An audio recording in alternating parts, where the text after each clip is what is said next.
특별 새벽기도의 마지막 날입니다. 영하 10도까지 육박할 정도로 날씨가 많이 추운데요. 나오신 모든 분들에게 주님께서 큰 힘과 이루어주시기를 소망합니다. 우리 옆에 분과 한번 인사를 나눠보실까요? 주님이 당신을 사랑하십니다. 한번 인사해 보시죠. 주님이 당신을 사랑하십니다. 네, 특별 새벽기도 이렇게 마지막 날 또 많이 나와주신 것도 감사하고, 저번에도 말씀드렸지만 제가 부임하고 나서 특별 새벽기도 했을 때 정말 분위기 썰렁했습니다.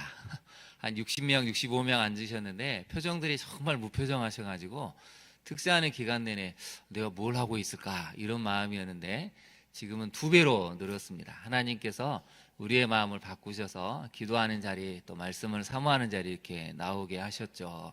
하나님의 은혜이고, 또 이 교회를 위해서 그동안 헌신하신 우리 나이 드신 권사님들, 또 장로님들, 성도님들의 희생과 수고 덕분에 우리가 여기까지 올 수 있었습니다.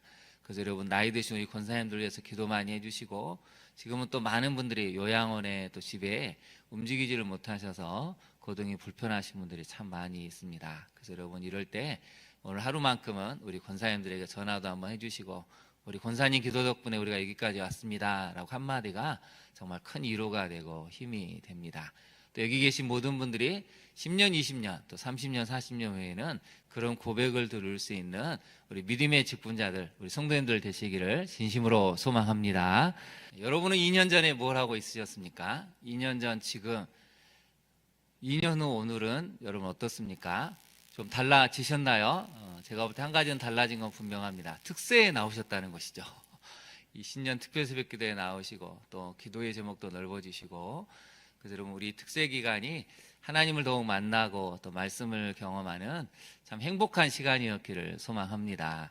우리 옆에 분하고 한번 그렇게 인사해 볼까요? 일주일간 참 행복했습니다. 인사해 보실까요? 일주일간 참 행복했습니다. 네. 제가 어제 이제 교사, 아동부, 유치부 교사 강습회를 좀 다녀왔는데, 제가 참 많이 고민이 됐던 건 2가지 감정이 느꼈습니다. 고민과 행복인데요. 제가 처음 부임하고 나서 이제 아동부 강습회를 한번 간 적이 있는데, 그때는 200명이 넘었습니다. 너무 사람이 많아서 막 줄도 길게 서야 했는데, 이번에는 100명도 안 될 정도로 숫자가 확 줄었습니다. 그래서 집행부에서 너무 당황해가지고 도시락을 주문을 했는데 도시락이 너무 많이 남아버린 것이죠. 상상치 못한, 설마 이렇게 안 올까 했는데 설마가 현실이 됐습니다. 물론 여러 가지 분석이 있어야겠지만 저도 보면서 너무 안타까웠습니다. 어쩌다 이렇게 8년 전과 지금 이 강습회에 참여하는 숫자가 반토막이 났을까, 이런 걱정이 많이 됐죠. 그러나 2번째 희망은, 그래도 우리 선생님들이 참여하셔서 우리 다음 세대를 위해서 기도하시고 마음을 쏟아낸 걸 보면 그래도 아직 한국교회는 희망이 있구나라는 생각을 하게 됐습니다. 여러분, 정말 우리 다음 세대를 위해서 기도하시고 간구해야 될 때입니다. 더 늦기 전에 어제 오신 많은 목사님들도 그 얘기를 하셨습니다. 앞으로 10년, 15년 후는 지금부터 우리가 뭐 어떻게 준비하느냐에 따라 한국교회가 살아날 수도 있고 죽을 수도 있는 지금 절박한 기로에 서 있다는 이야기를 참 많이 하셨습니다. 그래서 우리 룻기는 굉장히 중요합니다. 룻기의 이야기가 바로 우리 이야기이기도 하고 우리 사회 공동체가 걸어가는 이야기이기도 하죠. 어느 쪽으로 갈 것인지는 오늘 룻기 마지막 장이 잘 보여주고 있습니다. 룻기 4장을 먼저 한번 볼까요? 4장을 보시면 1절부터 보아스와 한 사람의 만나는 이야기가 나오는데요.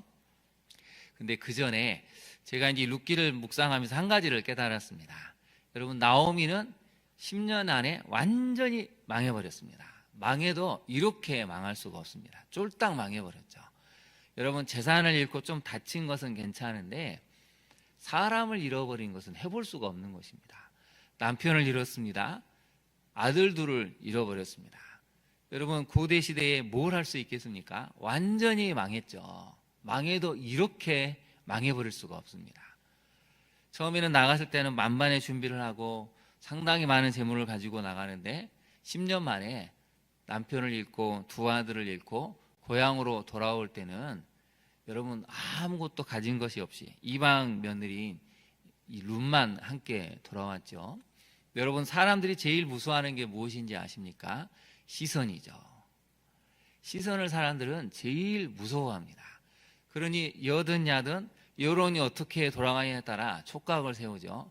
여론이 너무 부정적이면 움직이지 못하고 여론이 긍정적이면 마음대로 행하려는 그런 속성이 있습니다. 나오미가 여러분 돌아왔을 때 사람들의 시선이 어떻겠습니까? 여러분이 인생에서 실패하고 좌절하고 완전히 망했을 때 여러분은 그 사람들의 시선을 견디실 수 있으신가요? 나오미도 롯도 처음에 굉장히 힘들었을 것입니다. 그런데 오늘 성경의 흘러는 무엇이냐? 10년 만에 완전히 망한 두 사람이 한 달 만에 완전히 회복이 됐다는 것입니다. 저는 여기서 참 하나님의 은혜를 느꼈습니다. 그러니 오늘 새벽에 나오신 분들 10년 만에 완전히 망했다고 생각을 해도 하나님이 역사하시면 한 달이면 충분하다는 것이죠. 저를 한번 따라해 보실까요? 한 달이면 충분합니다. 네, 여러분 하나님의 은혜를 붙들면 한 달이면 충분합니다. 왜 한 달일까요? 여러 가지 이유가 있죠. 한 달 동안 여러 가지 것을 준비를 해야 됩니다. 또 내가 몸소 겪어야 될 그런 남아있는 고난의 과정이 있습니다. 근데 그 속에서 내가 하나님을 붙들면 10년 만에 아무리 망했을지라도 거기서 다시 희망의 싹을 틔우시고 살게 하시는 하나님의 역사, 이게 바로 룻의 이야기이고 나오미의 이야기입니다. 오늘 마지막 새벽기에 나오신 우리 성도님들이 이런 나오미의 결론, 룻의 결말이 여러분의 결말이 되시기를 바랍니다.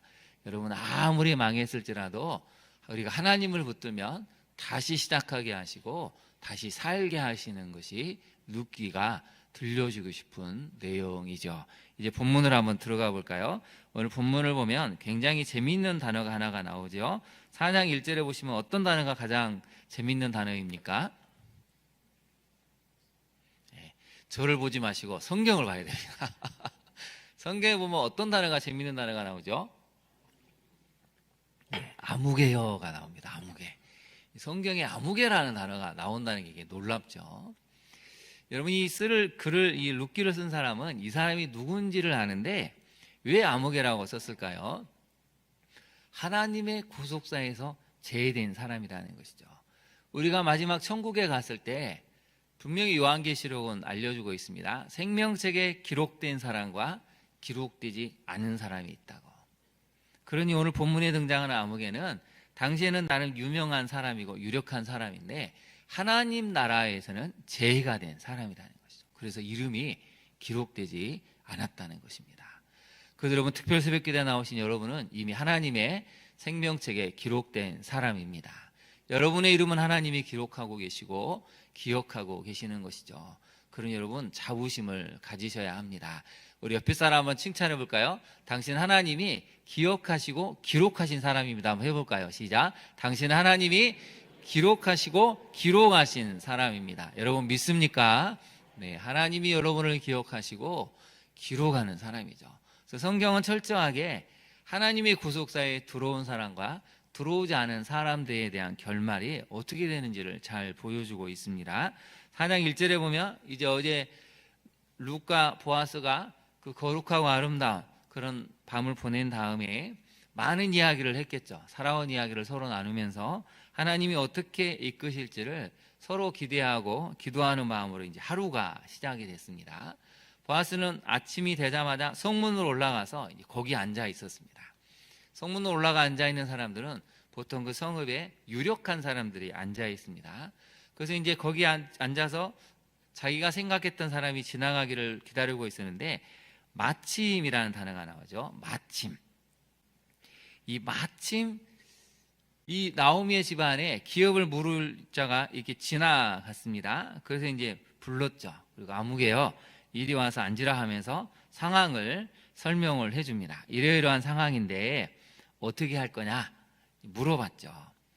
그랬더니 이 사람이 뜻밖에도 내가 기업을 물겠다 이렇게 나왔습니다. 이 보아스 입장에서는 굉장히 당황할 수 있는데 근데 이제 보아스가 침착하게 상황을 설명을 하죠. 만약에 당신이 이 기업을 물으려면 5절을 한번 보실까요? 나오미의 손에서 내가 그 밭을 사는 날에는 곧 죽은 자의 아내 모압 여인 룻에게서 사서 그 죽은 자의 기업을 그의 이름으로 세워줘야 한다라고 알려주고 있습니다.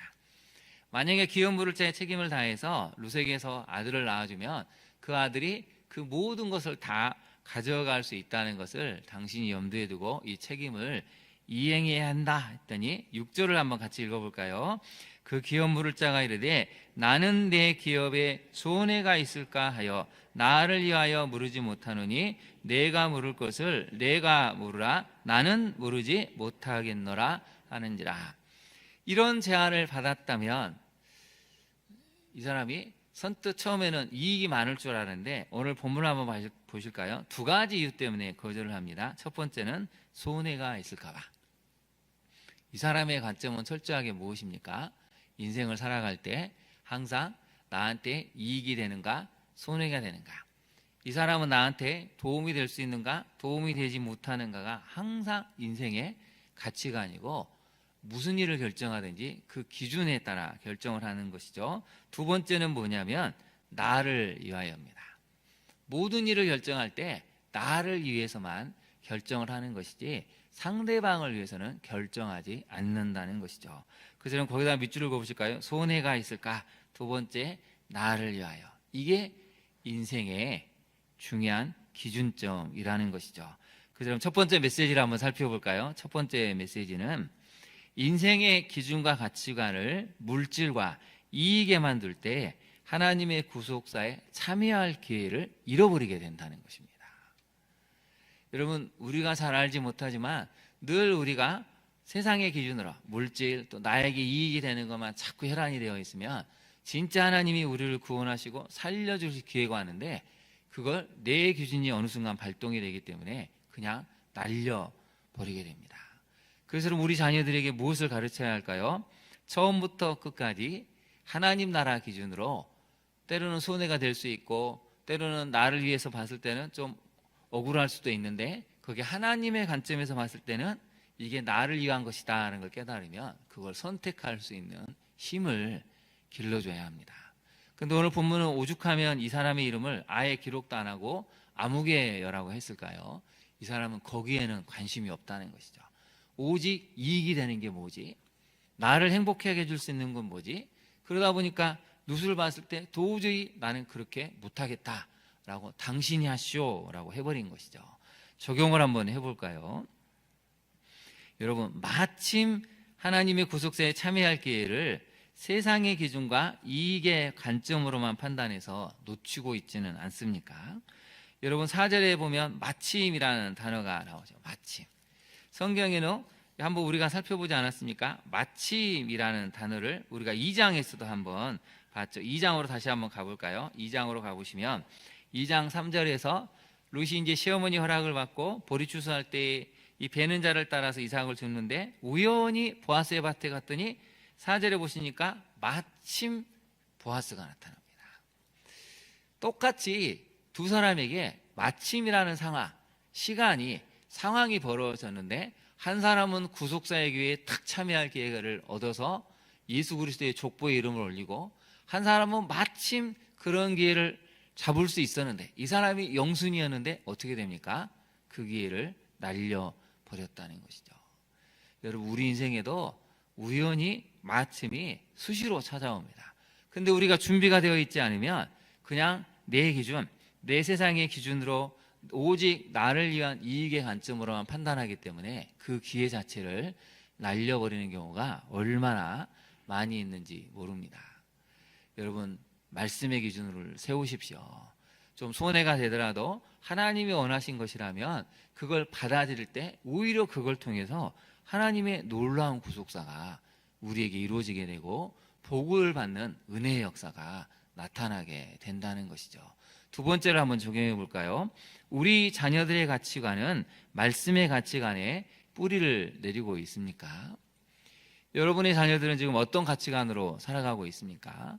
말씀의 가치관으로 인해서 시간을 사용하고 물질을 사용하고 인간관계를 잘 정리하면서 가고 있습니까? 말씀의 가치관에 뿌리를 내리지 않으면 우리 자녀들도 오늘 본문에 등장하는 아무개가 될 수 있다는 것이죠. 아무개가 될 것인가? 구속사에 참여한 보아스가 될 것인가는 말씀의 가치관이 분명하느냐 그렇지 않느냐에 따라 인생의 결말이 완전히 달라질 수 있다고 오늘 성경은 알려주고 있습니다. 오늘 특세에 나오신 우리 자녀들, 또 특세에 나오신 우리 성도님들의 자녀, 손자, 손녀들만큼은 말씀의 가치관에 뿌리를 두어서 하나님의 구속사에 참여하고 그 결말을 쓸 수 있는 믿음의 자녀들로 성장할 수 있기를 진심으로 축원합니다. 또 그러려면 우리가 먼저 그런 말씀의 가치관, 기도의 가치관을 가져야 할 것입니다. 두 번째 메시지를 한번 살펴볼까요? 하나님을 바라보며, 같이 한번 읽어볼까요? 하나님을 바라보며 척박한 현실을 견뎌낼 때에 개인과 가정의 회복, 공동체의 축복을 경험하게 됩니다. 여러분, 나오미와 룻은 척박한 현실을 견뎌내야겠습니다. 여러분, 얼마나 어렵겠습니까? 10년 만에 망해도 이렇게 망해버릴 수가 없습니다. 남편을 두 아들을 잃었죠. 상당한 재물도 다 잃어버렸습니다. 두 여인이 얼마나 여러분 울면서 이 베들레헴으로 돌아왔겠습니까? 돌아오자마자 또 얼마나 많은 사람들이 수군거렸겠습니까? 이가 나오미냐? 성경의 번역을 보면 소동했다고 하죠. 그만큼 두 사람이 돌아온 건 이슈 중에 이슈였습니다. 그렇지 않아도 지금처럼 스마트폰이 없던 시대에 그냥 매일 일상이 단조롭고 무료하던 시절에 엄청난 가십거리가 생기지 않았겠습니까? 아마 한 달 내내 이 여기저기서 수군거리고 비아냥거리고 안 됐다, 또 측은하게 여기고 온갖 말들이 오고 갔겠죠. 여러분, 사람들의 시선을 견뎌내는 건 어려운 일입니다. 여러분도 살다 보면서 그런 많은 사람들의 시선을 견디지 않았습니까? 사람들의 시선 때문에 우울증이 오기도 하고요. 사람들의 여러 가지 입방아 때문에 죽을 것처럼 힘든 시간이 오기도 합니다. 오죽하면 이 악성 댓글 때문에 연예인들 중에 목숨을 끊은 사람이 있겠습니까? 사람은 말로써 죽일 수도 있고 말로써 살릴 수도 있는데, 나오미가 가장 먼저 견뎌야 했던 것은 고향에서 이런 무수한 사람들의 시선을 견뎌내야 했다는 것이죠. 근데 나오미의 대단한 점은 인정해버린 것입니다. 그래, 맞다. 나는 나오미가 아니고 마라, 고통의 여인이다고 스스로 인정해버리니까 더 이상 사람들이 할 말이 없습니다. 인정한 사람에게 뭐라고 얘기하겠습니까? 여러분, 때로 사람들이 뭐라고 할 때 그냥 인정하면 됩니다. 그래, 그게 내 삶의 현실이고 그게 지금 내가 처한 상황이 맞다. 나는 이해할 수 없지만 이게 다 하나님이 허락하신 것이라면 나는 그냥 받아들인다라고 받아들이면 그 다음부터가 시작이 됩니다. 오늘 새벽에 나오신 우리 성도님들 굉장히 힘든 척박한 현실을 보내고 있으십니까? 근데 오늘 성경은 그 결론이 이야기가 나오죠. 그래서 드디어 보아스가 룻과 결혼을 하고 이제 아이가 태어납니다. 근데 여러분, 놀랍게도 이 공동체의 축복이 여기서부터 나옵니다. 그래서 하나하나 살펴볼까요? 이제 보아스가 귀여운 부를 자의 책임을 하겠다 하니까 11절을 한번 보실까요? 11절에 보시면 첫 번째는 모든 백성 장로들이 증인이 돼서 축복을 해주는데요. 여호와께서 내 집에 들어가는 여인으로 이스라엘 집을 세운 나엘과 내와 두 사람 같게 하시고 내가 에브라에서 유력하고 베들레헴에서 유명하게 하시기를 원하며, 우리 12절을 같이 한번 읽어보겠습니다. 여호와께서 이 젊은 여자로 말미암아 내게 상속자를 주사 내 집이 다말이 유다에게 낳아준 베레스의 집과 같게 하시기를 원하노라 하니라. 아멘. 여러분, 놀랍게도 11절 12절에는 주어가 분명하죠. 여호와께서입니다.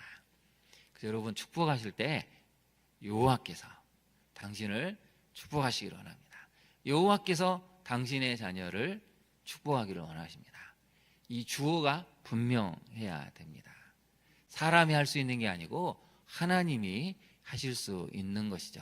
우리 연습을 한번 해볼까요? 옆에 분을 바라보고 여호와께서 당신에게 복 주시기를 원합니다. 한번 해볼까요? 시작. 여호와께서 당신에게 복 주시기를 원합니다. 여러분, 옆에 사람이 정말 복 받기를 원하고 계십니까? 네, 그러면 눈에 이 사랑을 담아서 한 번 더 고백해 볼까요? 여호와께서 당신에게, 당신 자녀에게 복 주시기를 원합니다. 한번 해볼까요? 시작. 여호와께서 당신에게, 당신 자녀에게 복 주시기를 원합니다. 여러분, 하나님의 구속사, 하나님의 뜻을 따라가면 놀랍게도 축복하는 공동체가 생깁니다. 이게 여러분, 그전에는 안 일어난 일인데 보아스가 딱 결단을 하니까 하나님이 길을 열어주시고, 그러니까 백성들이, 성읍의 장로들이 여호와의 이름으로 축복을 해주죠. 그 다음에 아이를 낳았습니다. 룻이 아들을 낳았는데, 여러분 이제 14절 한번 볼까요? 여인들이 이제 또 등장을 합니다. 여러분, 나오미가 돌아왔을 때 얼마나 많은 여인들이 입방아를 찧었겠습니까? 이러네 저러네 해석도 하고 막 난리가 났겠죠. 근데 오늘 본문을 보니까 여인들이 또 축복을 합니다. 우리 한번 그 부분을 읽어볼까요? 찬송할지로부터 15절까지를 같이 한번 읽어보겠습니다. 찬송할지로다 여호와께서 오늘 내게 기업 물을 자가 없게 하지 아니하셨도다. 이 아이의 이름이 이스라엘 중에 유명하게 되기를 원하노라. 이 생명의 회복자이며 내 노년의 봉양자라. 곧 너를 사랑하며 일곱 아들보다 귀한 내 며느리가 낳은 자로다 하니라. 아멘. 축복을 또 여인들이 해줍니다. 성읍의 지도자들이 축복을 합니다. 백성들이 축복을 합니다. 이제는 여인들이 축복을 또 해줍니다. 그리고 그럼 12절을 한번 볼까요? 17절을 한번 볼까요? 더 놀라운 것은 이웃 여인들이 또 이름을 지어주죠. 그래서 그 아들이 태어났다 해서 오벳이라고 또 이름을 지어줍니다. 처음 돌아왔을 때는 거리를 두고 마음에 뭔가 서운함들이 있고 또 불편함들이 있고 가까이 하지 않으려고 했던 사람들이 이제 구속사가 딱 실현이 되니까 가까워집니다. 복을 빌어주는 사이로 변하게 됐다는 것이죠. 심지어는 이름까지 지어집니다. 여러분, 아이가 태어났을 때 이름을 누가 지어줘야 됩니까? 누가 지어주죠? 할아버지 할머니가 지어주거나 요새는 부모들이 지어주죠. 근데 여기는 이웃 여인들이 지어줬다는 것입니다. 그만큼 나오미와 룻을 귀하게 여기고 그것을 또 사람들이 당연하게 받아주는 분위기가 있었다는 것이죠. 여러분, 한 달 전만 해도 이 두 여인의 집안이 이루어지지 않았습니다. 저주받은 집안이라고, 망해버린 집안이라고, 희망이 없는 집안이라고, 누가 도대체 저 집안을 이렇게 세울 수 있을까? 불가능해 라고 생각했던 집안이 여러분 딱 한 달 만에 바뀌어버렸습니다. 그래서 우리가 해야 될 일은 무엇입니까? 하나님이 나에게도 역사하시면 무너졌던 가정이 살아날 것이다. 희망이 없다고 사람들이 손가락질하고 비아냥거렸던 우리 아들들이, 딸들이, 우리 집안이 살게 될 것이다. 그 희망을 가져야 합니다. 룻의 이야기는 바로 거기에 대한 이야기입니다. 오늘 특세 마지막 날 나오신 우리 성도님들 어떠십니까? 하나님이 역사하시면 아무것도 없었고 무너져 버렸던 곳에서 다시 시작할 수 있고 다시 미래를 꿈꿀 수 있고 다시 이런 축복을 받을 수 있는 가정으로, 가문으로 우리 자녀들이 또 우리 자신이 변화될 것을 여러분 믿으십니까? 그것을 믿어야 합니다. 그 믿음을 가질 때 하나님이 역사하신다는 것이죠. 질문을 한번 해볼까요? 여러분, 나오미와 룻처럼 어떤 척박한 현실을 견뎌내며 살아가고 있습니까? 시대가 어렵다 보니 저도 성도님들의 많은 어려움을 듣습니다. 어떻게 견뎌내실까? 어떻게 그 아픔들을, 상황들을, 척박한 현실들을 이겨내실까? 참 마음이 무거울 때가 많이 있습니다. 근데 여러분, 룻의 이야기를 묵상해 보니까 그래도 하나님은 역사하고 계시는구나. 그래도 완전히 무너졌던 곳에서 하나님은 한 달 만에 다시 살려내시는구나를 묵상하면서 희망을 갖게 되었습니다. 그런 여러분, 절망 가운데 있는 성도님들을 만나면 룻의 이야기도 들려주시고 괜찮다고 하나님이 다시 살려내시고 회복시키실 것이라고 자꾸 이야기를 해주셔야 됩니다. 그게 우리가 성도를 사랑하는 것이고 성도를 살려내는 비결이죠. 모든 사람들이 척박한 현실 가운데 살고 있습니다. 그 척박한 현실 가운데 완전히 마음도 무너지고 영혼도 무너져서 영혼이 무너지는 사람이 있고, 나오미와 룻처럼 그래도 하루하루를 견뎌내면서 살아보고자 하나님을 붙들 때 한 달 만에 이런 뒤바뀌는 역사가 일어나게 되는 것이죠.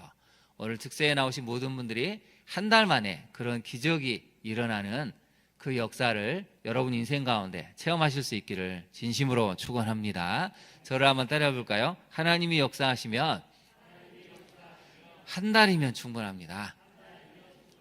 여러분 믿으십니까? 한 달이면 정말 하나님이 역사하셔서 우리 인생을 바꿔내십니다. 그래서 우리가 해야 될 것은 무엇이냐? 믿는 것이죠. 하나님께서 마침내 새 구원으로 이끄실 것을 믿는 것. 이게 우리가 가지고 있다면 하나님 우리를 통해서 놀라운 일들을 하게 되실 것입니다. 그래서 룻기의 마지막 결론을 한번 볼까요? 22절 마지막을 보시면 보아스는 오벳을 낳았죠. 오벳은 이새를 낳고 이새는 누구를 낳습니까?